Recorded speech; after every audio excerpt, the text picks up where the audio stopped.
Theoretical distribution क्या होता है, दो तरह के डिस्ट्रीब्यूशन होते हैं। एक तो होता है डिस्क्रीट थ्योरेटिकल डिस्ट्रीब्यूशन, डिस्क्रीट, और एक होता है आपका कंटिन्यूअस।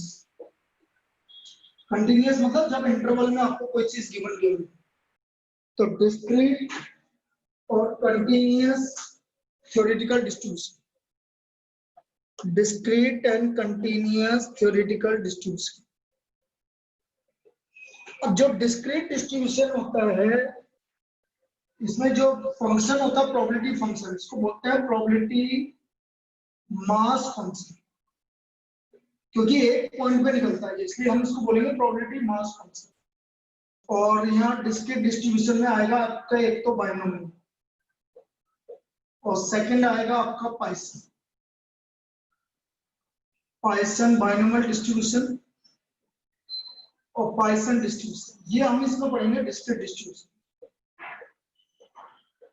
डिस्क्रीट डिस्ट्रीब्यूशन में हम पढ़ेंगे बाइनोमियल डिस्ट्रीब्यूशन एंड पाइसन डिस्ट्रीब्यूशन।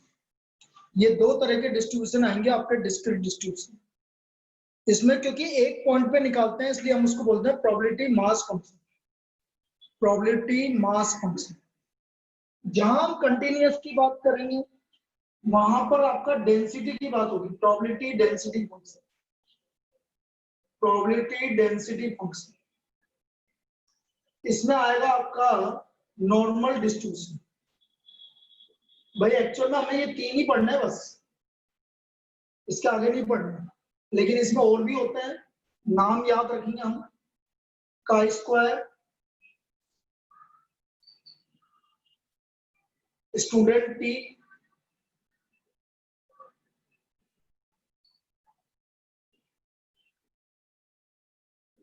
और फोर्थ है एफ डिस्ट्रीब्यूशन। लेकिन हमारे हमको सिर्फ तीन पढ़ने हैं, एक तो बाइनोमियल, एक पाइसन और एक नॉर्मल डिस्ट्रीब्यूशन। ये तीन चीज पढ़नी बस, बाइनोमियल, पाइसन और नॉर्मल डिस्ट्रीब्यूशन। ये तीन तरह के डिस्ट्रीब्यूशन हम थ्योरेटिकल डिस्ट्रीब्यूशन में पढ़ेंगे, बाइनोमियल, पाइसन एंड नॉर्मल डिस्ट्रीब्यूशन। तो मैं वापस से बात कर रहा हूँ, थ्योरेटिकल डिस्ट्रीब्यूशन दो तरीके के होते हैं। एक तो होता है डिस्क्रीट प्रोबेबिलिटी डिस्ट्रीब्यूशन, एक होता है कंटिन्यूअस। डिस्क्रीट क्योंकि एक पॉइंट पे निकलता है इसलिए हम इसको प्रोबेबिलिटी मास फंक्शन बोलते हैं। और इसमें दो तरह के डिस्क्रीट डिस्ट्रीब्यूशन पढ़ेंगे हम, एक तो होगा बाइनोमियल डिस्ट्रीब्यूशन और एक पाइसन डिस्ट्रीब्यूशन। बेटा खुद ही इसके भी आपको खुद ही बनाने ना यार, इससे जो मैं लिखवा रहा हूँ उससे बनाओ भाई। शॉर्ट फॉर्म में तो मैं नोट्स वैसे दे दूंगा तुम्हें, जैसे फॉर्मूले वाले तो मैं तुम्हें अभी तुम बोलो तो पूरे बुक के दे दूं, मेरे पास तो सब बने हुए पड़े हैं। लेकिन पूरा जो एक्चुअल नोट्स है वो तो ये है। शॉर्ट फॉर्म वाले जैसे फॉर्मूला कौन सा यूज करना है, क्या उसकी प्रॉपर्टीज है, वो तो मैं तुम्हें आज ही सेंड कर दूंगा इवनिंग में, उसको कोई दिक्कत नहीं, वो तो पड़ा हुआ है। ठीक है, वो तो मैं पूरी बुक के दे देता हूँ तुम्हें।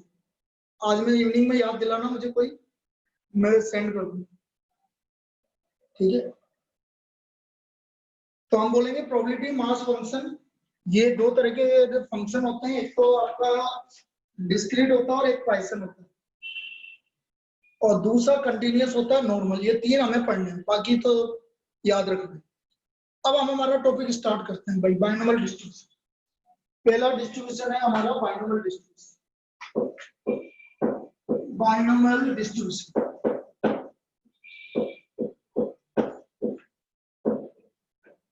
बाइनोमियल डिस्ट्रीब्यूशन क्या होता है ये समझते हैं। Binomial distribution, it is a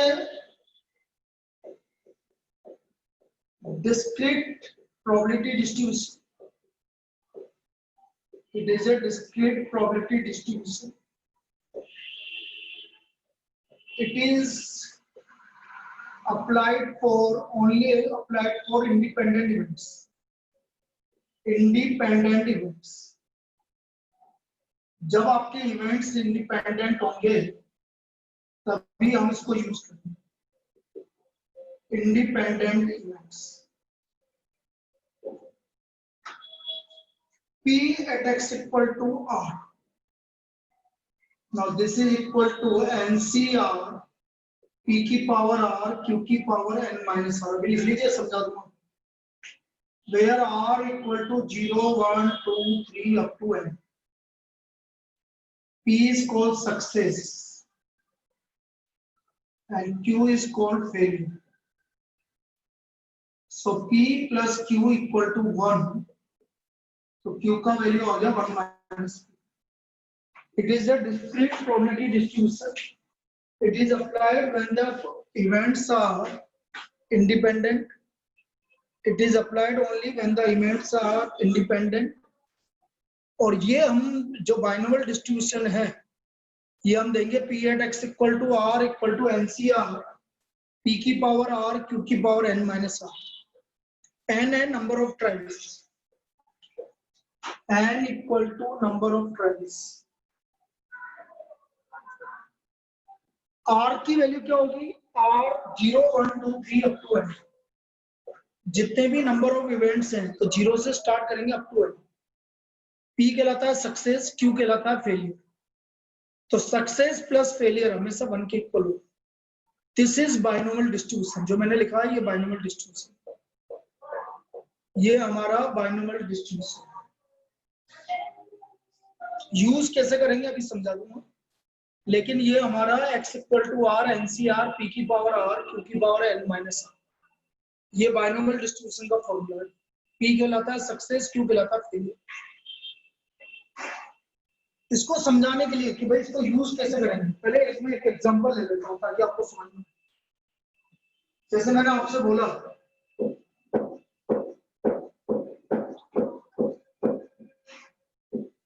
जैसे मैंने पहले भी करवा चुका हूँ, ये प्रॉब्लम वापस से करा रहा हूँ। जैसे आपको ही सोच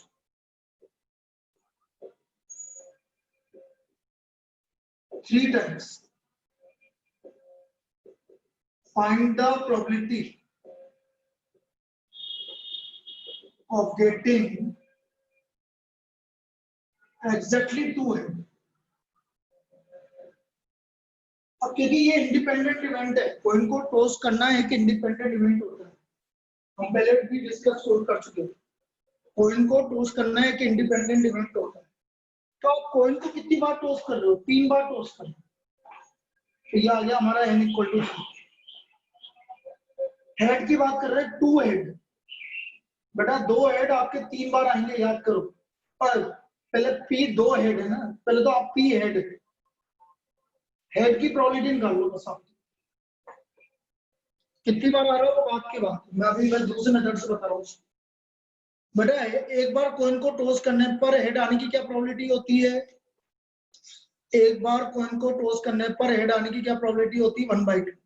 3 बार की बाद में देखेंगे अपन। जब P 1/2 है तो Q भी 1 - 1/2 होगी। जब P 1/2 है तो Q भी कितना हो गया? 1 - 1/2। अब मुझे निकालना है 2 हेड। तो 3C2 फॉर्मूला लगा रहा हूं बेटा। P 1/2 की पावर 2, Q की पावर 3 - 2 1। 3C2 की value 3/8। So the getting exactly 2 head, इसकी प्रोबेबिलिटी आ गई आपकी 3/8। भाई आपको ये नहीं देखना क्या सैंपल स्पेस बनेगा क्या नहीं बनेगा, हमने तो डायरेक्ट निकाल दिया कि यदि मैं 3 बार कॉइन को टॉस कर रहा हूं तो एग्जैक्टली 2 हेड आने की क्या प्रोबेबिलिटी होगी, तो मैंने निकाल दी 3/8। क्या 2 हेड आने की प्रोबेबिलिटी वही आ रही थी 3/8 ही? आप कैसे निकालो तो डायरेक्ट दूसरे मेथड से निकालोगे तो भी यही है। फिर किसी को कंफ्यूजन हो सर ये समझ में नहीं आया, तो देखो मैं इसको फिर और अच्छी तरह समझाऊं। A coin is tossed 8 times. Find the probability of getting exactly 3 head। अब देखो इस तरह हम ज्यादा समझ में आएगा। मैं कॉइन को 8 बार टॉस कर रहा हूं। अब बेटा 8 बार टॉस करने पे आप सैंपल स्पेस पर निकाल नहीं सकते, तो फिर आपको ये बाइनोमियल डिस्ट्रीब्यूशन यूज करना है। अब देखो कितना समझना,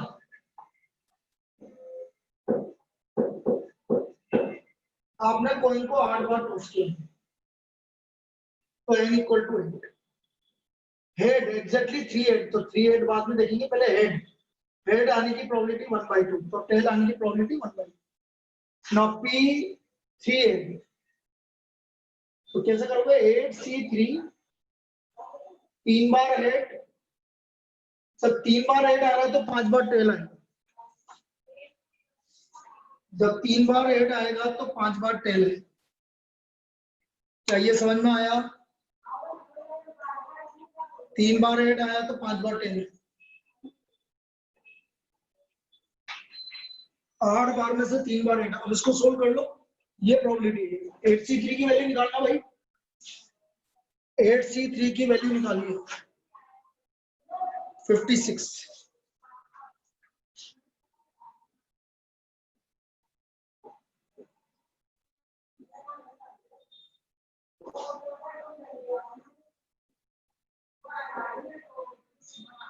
अब देखो 8 से जा रहा है, तो प्रोबेबिलिटी आ गई 7/30। इसकी प्रोबेबिलिटी आ गई हमारी 7/30। ये आया समझ में? ये समझ में आया? ये कहलाता है बेटा प्रोबेबिलिटी डिस्ट्रीब्यूशन। मतलब जब बहुत ज्यादा बार आ जाए, जब नंबर ऑफ इवेंट्स ज्यादा आ जाए, तो उसमें हम बाइनोमियल डिस्ट्रीब्यूशन यूज करें। ठीक है, प्रॉब्लम अभी बाद में करेंगे, अभी मैंने सिर्फ एग्जांपल दिया है कि इस तरह से आपको इसको यूज कर सकते। क्या ये दोनों एग्जांपल समझ में आ गए जो मैंने बताया अभी? कॉइन को 3 बार टॉस किया, 8 बार टॉस किया, 10 बार टॉस किया, इस तरह से। अब पहले मैं इसकी प्रॉपर्टी बताऊंगा, फिर क्वेश्चन करेंगे। पहले प्रॉपर्टीज की बात करें। प्रॉपर्टीज जनरली जो प्रॉब्लम आती है बेटा, वो प्रॉपर्टीज से ही आती है इस चैप्टर में। मतलब ज्यादा आने के चांसेस प्रॉपर्टीज से हैं। प्रॉपर्टीज से क्वेश्चन आने के चांसेस ज्यादा। तो properties of binomial distribution, properties of binomial distribution.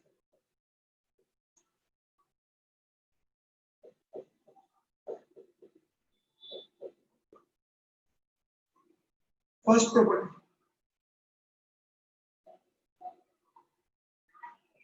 Trials are independent. इसके लिए ट्रायल्स इंडिपेंडेंट होना चाहिए। It is a biparametric distribution. अभी समझा रहा हूं, बाइपैरामेट्रिक डिस्ट्रीब्यूशन। ये इंपॉर्टेंट है बेटा, बाइपैरामेट्रिक distribution with parameters n and p। इसमें इसके पैरामीटर्स होते हैं n और p। It is a biparametric distribution with parameters n and p। इसके दो पैरामीटर होते हैं, एक तो n होता है और एक p होता है। n नंबर ऑफ ट्रायल्स और p सक्सेस, ये दो पैरामीटर्स होते हैं। भाई ये दो पता है तो हम इसकी वैल्यू निकाल सकते हैं। तो हम इसको ऐसे लिखेंगे बेटा, b मतलब binomial, n comma p, b bracket में n कोमा p। b मतलब बाइनोमियल डिस्ट्रीब्यूशन और ब्रैकेट में n कोमा p। इसलिए हम इसको बाई पैरामेट्रिक डिस्ट्रीब्यूशन बोलते हैं। Biparametric distribution. Biparametric क्यों? क्योंकि दो पैरामीटर चाहिए मुझे, एक तो नंबर ऑफ ट्रायल्स चाहिए और एक p चाहिए। इसमें कोई दिक्कत? सेकंड समझ में आ गया बाई पैरामीटर क्यों है? नंबर ऑफ ट्रायल्स की जरूरत पड़ेगी और एक नंबर और p की जरूरत पड़ेगी। Third, mean of binomial distribution, mean this is equal to np। यदि कभी भी आपको मीन निकालना है इसका, मीन होता है np। Mean of binomial distribution is equal to np। Variance of binomial distribution, variance npq। और जब वेरिएंस है npq है तो आज सुबह ही पढ़ा हमने, स्टैंडर्ड डेविएशन हो जाएगा under of npq। Standard deviation हो जाएगा हमारा अंडर ऑफ npq। अब देखो इसमें भी प्रॉब्लम आ चुका है, what is the standard deviation, कौन सा होगा? मैंने चार ऑप्शन दे दिए। स्टैंडर्ड ऐसा पूछ ले, standard deviation of binomial distribution is first A option NP, B option NP 1 minus P, C option under root of N Q 1 minus Q, and D none of these. ये problem आ चुका है। अब बताइए इसमें कौन सा आंसर है इसका? सी ऑप्शन है, बिल्कुल सही है। आंसर इज सी, क्योंकि बेटा 1 माइनस क्यू होता है पी, 1 माइनस क्यू होता है पी, तो ये हो गया under root of NP Q. C option आपका आंसर आ गया। आया समझ में? So this is the standard deviation of binomial distribution. So what is the standard deviation of binomial distribution? Under root of NPQ, या P और Q को किसी को भी कन्वर्ट कर दूं।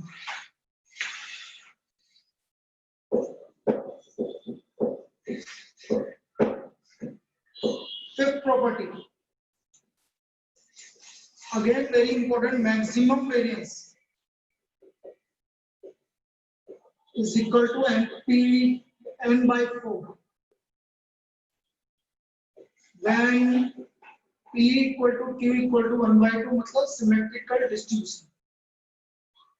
जब डिस्ट्रीब्यूशन सिमेट्रिकल होगा तो P और Q दोनों की वैल्यू 1 by 2 होगी। जब P और Q दोनों की वैल्यू 1 by 2 होगी तो हमारा जो मैक्सिमम वेरिएंस आएगा बेटा वो n by 4 आएगा। Then the maximum variance will be equal to n by 4। P भी 1 by 2 है, Q भी 1 by 2 है, तो जो इसका मैक्सिमम वेरिएंस आ रहा है वो आपका n by 4 आएगा। The maximum variance will be equal to n by 4। P equal to Q equal to 1 by 2 symmetrical distribution. तो यहाँ पर ये भी प्रॉब्लम पूछा जा सकता है direct, find the maximum variance, find the maximum variance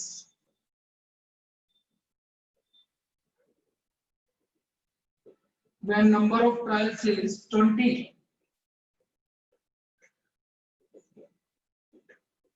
answer होगा number of maximum variance equal to 20 by 4। Maximum variance equal to 20 by 4 equal to n by 4। This is the maximum variance. इसका maximum variance होगा n by 4, 20 by 4 equal to 5। ये clear है? Maximum variance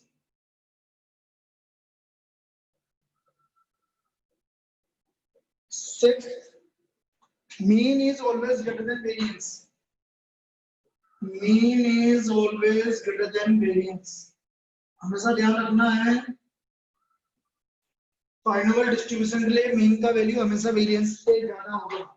अरे obviously होगा, mean है NP और variance है एनपीक्यू, और पी और क्यू की वैल्यू तो 1 से कम होती है, तो मीन हमेशा ज्यादा होगा वेरिएंस से। Mean is always greater than variance.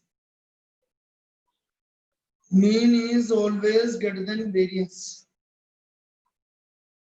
Now, seventh property very important।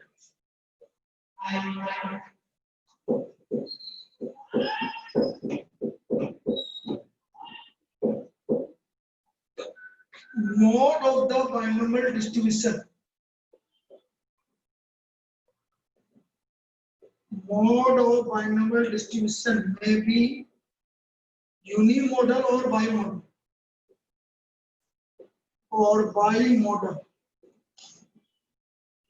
depending upon the value of n plus 1 into p। Mode of the binomial distribution may be unimodal or bimodal।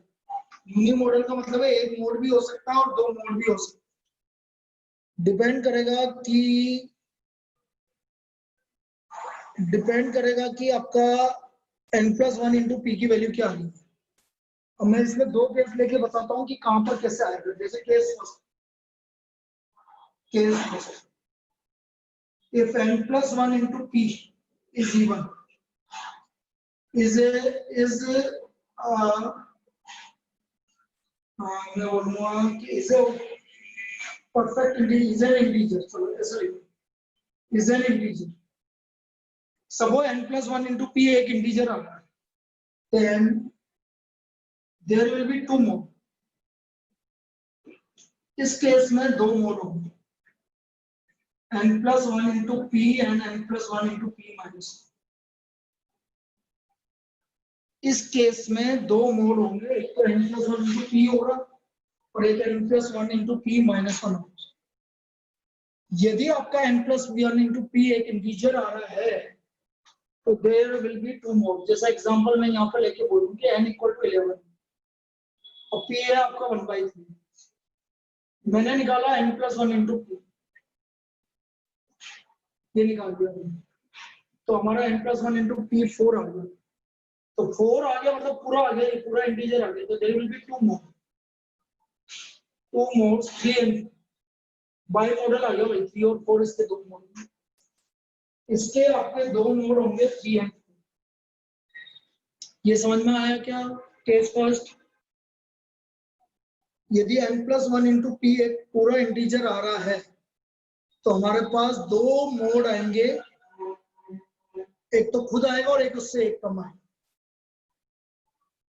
ये तो आपका जब n plus 1 into p एक integer आ गया, और suppose integer नहीं आया, case second, case second, if n plus 1 into p is not an integer,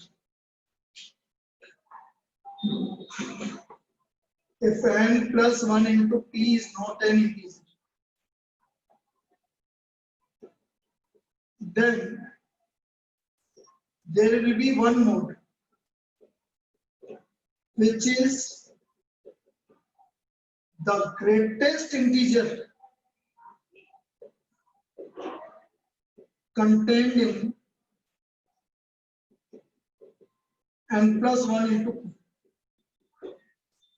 That is the greatest integer contained in n plus 1 into p. यदि आपका n plus 1 into p एक integer नहीं आ रहा है तो उसमें जितना सबसे ज्यादा ग्रेटेस्ट इंटीजर आएगा वो आपका मोड हो जाएगा। जैसे एग्जांपल लेके समझाता हूं मैं,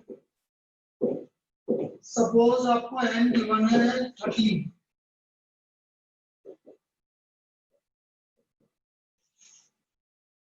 और p गिवन है आपको 1/4, तो मैंने n plus 1 into p निकाल दिया, 14/4 कितना आया भाई? 14/4, 14/4 कितना आया? What is the value of 14/4? 3.5। 3.5 में सबसे बड़ा इंटीजर कौन सा है? 3.5 में सबसे बड़ा इंटीजर कौन सा है? इंटीजर की बात कर रहा हूँ, 3। यस, तो इसका जो मोड आ रहा है ये 3.5 आ रहा है, तो इसका मोड 3 होगा। एक ही मोड आएगा, यूनिमोड। Then the mode of binomial distribution will be 3। ये इसका मोड होगा। क्या दोनों केस समझ में आ गए आपको? कब यूनि मॉडल होगा, कब बाई मॉडल होगा? यूनि मॉडल कब होगा? जब आपका कोई भी इंटीजर नहीं आ रहा है तो एक ही मोड होगा, और इंटीजर आ रहा है तो दो मोड है। ठीक है, अभी प्रॉब्लम सब पे करेंगे एक साथ, अभी मैं सिर्फ प्रॉपर्टीज बता रहा हूँ, प्रॉब्लम सबकी एक साथ करेंगे। चलिए next property, 8, property number 8।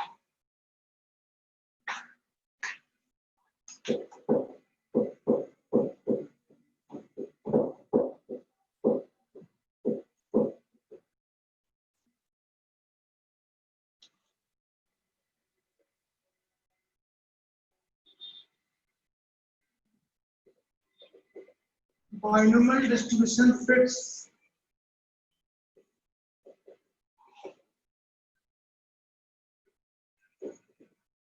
the binomial distribution are find out with the help of method of moments। ये आपको थ्योरेटिकल पर्पस के लिए याद रखना। Method of moments, the binomial distribution fits method of moments. Method of moments किसमें fit होता है? Binomial distribution. बेटा मेथड ऑफ लीस्ट स्क्वायर कहीं पढ़ा था क्या? किसमें काम आता है? याद करो।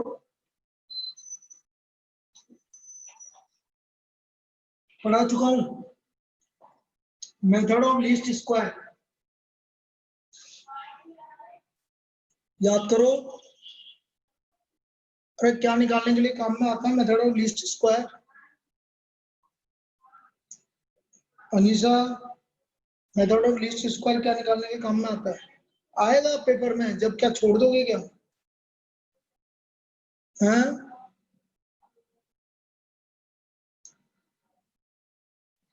अरे रिग्रेशन इक्वेशन निकालने के काम में आता है। इक्वेशन ऑफ रिग्रेशन निकालने के काम में आता है मेथड ऑफ लीस्ट स्क्वायर। और मेथड ऑफ मोमेंट्स काम में आता है बाइनोमियल डिस्ट्रीब्यूशन के लिए। डायरेक्ट पूछा जाता है दोनों प्रॉब्लम, याद रखना अब आगे से। थ्योरेटिकल तो याद करना ही पड़ेगा ना आपको, उसके बिना कैसे काम चलेगा?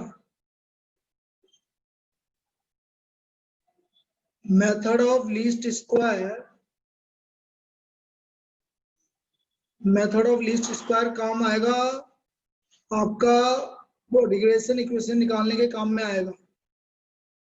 और मेथड ऑफ मोमेंट्स काम में आएगा आपका बाइनोमियल डिस्ट्रीब्यूशन के लिए। अब आगे से याद रखना। Next property, additive property of binomial distribution. Additive property,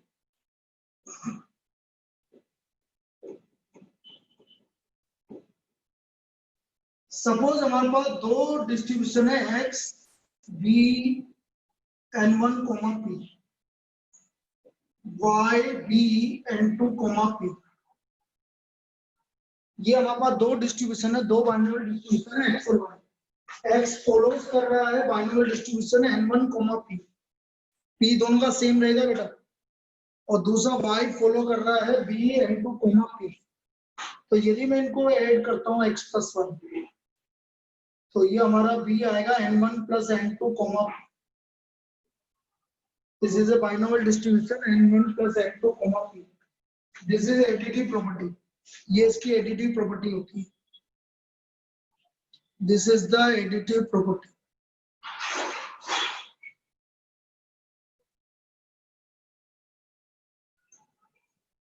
ये आया समझ में? x और y हमारे दो बाइनोमियल डिस्ट्रीब्यूशन हैं, जिसमें नंबर ऑफ ऑब्जर्वेशन n1 और n2 है, दोनों की प्रोबेबिलिटी p है। तो उनका जो एडिटिव प्रॉपर्टी है वो n1 प्लस n2 p। अब एप्लीकेशन कहाँ यूज होगा? Application of binomial distribution. हाँ,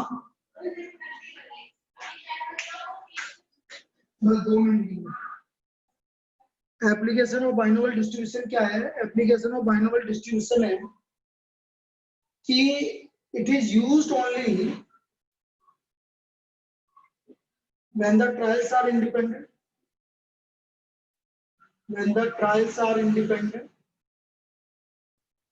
and having only two outcomes, success and failure, and having two outcomes, success and failure। दो आउटकम्स होगा, पहला आउटकम बोलेंगे हम सक्सेस और दूसरा आउटकम बोलेंगे हम फेलियर। तभी हम इसको यूज करेंगे बाइनोमियल डिस्ट्रीब्यूशन को। आया समझ में? तो ये था हमारी प्रॉपर्टीज ऑफ बाइनोमियल डिस्ट्रीब्यूशन। अब हम कल से इसकी प्रॉपर्टीज पे मतलब इस पे क्वेश्चंस करेंगे, तो कल में इसके क्वेश्चंस हो जाएंगे आप बाइनोमियल डिस्ट्रीब्यूशन के। कल में हमारे इसके क्वेश्चंस हो जाएंगे। वेडनेसडे को आपकी डाउट क्लास रखी प्रोबेबिलिटी की एक और। यदि आप डाउट पूछते हैं तो ठीक है सर, एडिटिव प्रॉपर्टी का एग्जांपल बता दो, वो सब मैं करवा दूंगा कल, सब पे करवाऊंगा कल क्वेश्चन से, अभी एक भी प्रॉपर्टी पे नहीं। मैं क्या बोल रहा हूँ, परसों के दिन डाउट क्लास रखिए प्रोबेबिलिटी की। यदि किसी के तब भी कोई डाउट है, कोई कंसेप्ट समझ में नहीं आ रहा है, तो आप परसों पूछ सकते हैं। ठीक है। टेस्ट कितनी बजे? आज नहीं है बेटा टेस्ट। टेस्ट तो आपको अगले मंडे को शिफ्ट कर दिया। डिस्पर्सन हुआ ही नहीं सुबह। अभी डिस्पर्सन होने में टाइम लग रहा है, 3 दिन और लगेंगे डिस्पर्सन होने। टेस्ट आपका नेक्स्ट मंडे को है। तुम क्या सुबह की क्लास अटेंड नहीं करते हो ना, इसलिए याद नहीं।